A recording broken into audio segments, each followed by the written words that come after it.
Magandang araw mga kaibigan. Bigyan natin ng reaction opinion itong post ang balita ngayon. Title, Bakit biglang nailihis ang usapan? Ito ang tanong ng aktor na si Edo Manzano kaugnay ng mga usapin sa umano'y anomalya sa flood control projects at sa mga kasalukuyang investigasyon. So ang tanong, bakit biglang nailihis ang usapan? Biglang Marcoleta, biglang Cayetano. Iginiit ni Manzano na hindi dapat mawala ang focus sa investigasyon sa flood control. Pero nasaan ang flood control investigation? Sabi niya, nasaan na ang mga kaso? Nasaan na ang pananagutan? Binanggit din niya ang umano'y 8 bodyguards na itinuring na credible ng ombudsman at kunestyon ang susunod na hakbang sa usapin. 8 bodyguards ang itinuring na credible ayon sa ombudsman. Ano na ang susunod? Sa huli, umapila ang aktor na huwag ilihis ang usapan at pananagutin ang mga irresponsable. Sabi niya, huwag ninyong ilihis ang usapan, ibalik ang pera ng bayan. Well, salamat po, Sir Edo Manzano. Palagi itong nagsasalita. Hindi siya tumatahimik. Marami akong nakikitang mga post niya, kung minsan caricature, katatawanan. Kailang pinapatamaan ang mga magnanakaw sa kabad ng taong bayan. Oh, tama. Bakit ang tinatarget na ngayon? Marcoleta, defensor, yan, nakakulong na. Sinusunod na naman Cayetano. Alan Peter. After Alan Peter, sino kaya? Parang uumusin nila ang mga minority senators. Ano? Hindi ba masyadong halata? But kahit ano pang gawin nila, ipakulong nila lahat, kasuhan nila lahat ang mga minority senators para matanggal nila sa pwesto si BP Sara. Palagay ko hindi sila magtatagumpay. Kasi, excuse me, ang binibilang sa impeachment is yung number of boto ng conviction. 16 ang kailangan. Oh, paano sila makaproduce ng 16? 13 lang sila. Kaya di ba? Kaya sa impeachment trial ni BP Sara, alam na natin ang resulta. Maa-acquit si BP Sara. Kaya itong impeachment na ginagawa nila, parang ano na ito distraction o kaya ilihis ang atensyon. Imbes na ang atensyon is flood control scam, ang taong bayan nakafocus sa impeachment trial ni BP Sara. Yun ang unang purpose nila. Kasi alam nila na hindi nila makukonvict si BP Sara. Kaya nagkakaroon ng impeachment para lang matabunan yung flood control investigation. Si Senator Alan Peter Cayetano nangungulit sa Senado. Sabi niya, kung ayaw niyong imbestigahan flood control, ako na lang mag-imbestiga.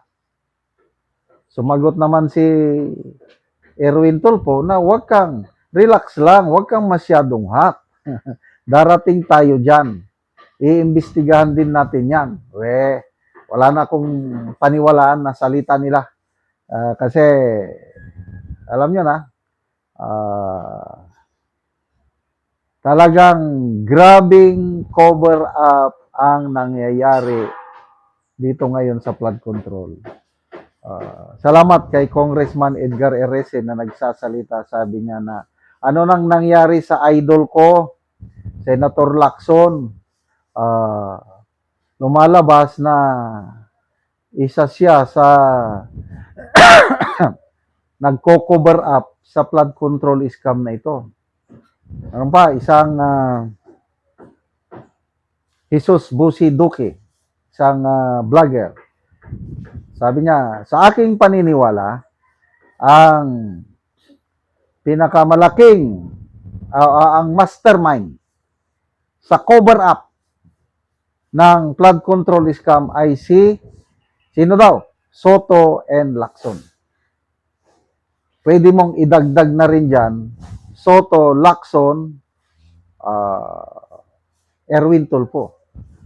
Kasi si Erwin Tulfo naman ang BRC chairman. So anyway, mag-ingay lang tayo. Salamat sa mga celebrities katulad ni Mayor, Vice Mayor ba siya? Vice Mayor Edo Manzano na malakas ang impluwensya sa taong bayan habang nagsasalita ng ganito is nabubuhay yung issue, hindi nakakalimutan. Daming nag-react. 1,800 ang nag-react, 1,500 ang nag-like, 266 ang nag-love, 32 lang ang tumatawa. Ibig sabihin, 99% sa mga nag-react, pumapabor kay Edo Manzano na bakit nililihis nyo ang usapan. Huwag naman ganyan. June Ramos, sabi niya, salamat Idol Edo Manzano. Kayo talagang dapat manguna sa boses ng ating bayan. Tama ka dyan. Sabi. Mag-comment sana ako, kaso pagod na ko. Lahat may hangganan po. Louder please. Ang lahat ay may hangganan in God's perfect time. I believe. May verse sa Bible Vengeance is mine, says the Lord. Ako, sa totoo lang, dismayado ako, galit ako sa nangyayari. Kaya lang, sabi ko, Panginoon, ikaw ang mas makapangyarihan. Alam mo yung nangyaring korupsyon.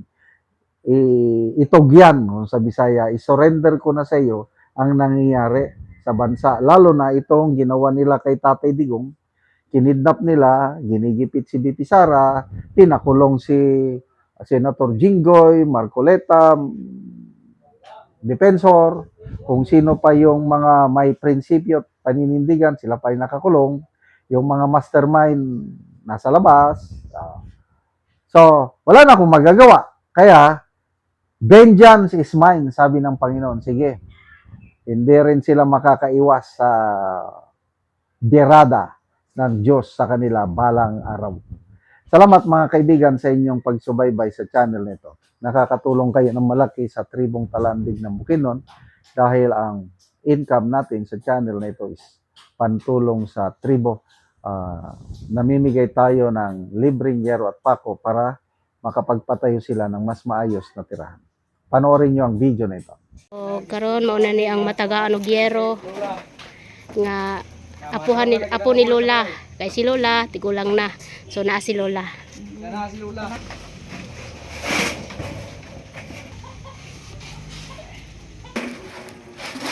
So nagtinabanga sila sa balay ni Lola. So nagpatindog si Lola sa iyang balay, iyang abuhan.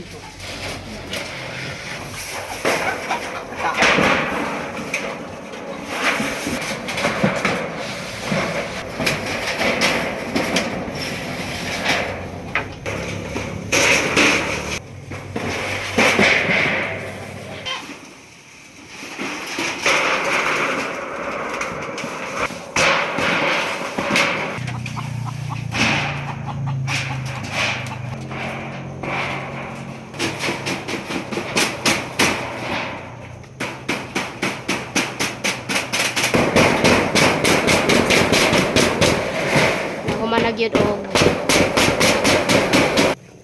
so nahuman nagyod ang abuhan ni Lola nga gipatindog niya human nagyod og atop. So nindot na dili na gituluan si Lola. Salamat Ginoo. Si Lola. So pila na imong edad la? Mag-86 na. So 86 na si Lola. So natarungan na ang imong balay Lola, tanawa. So nindot na kaayo.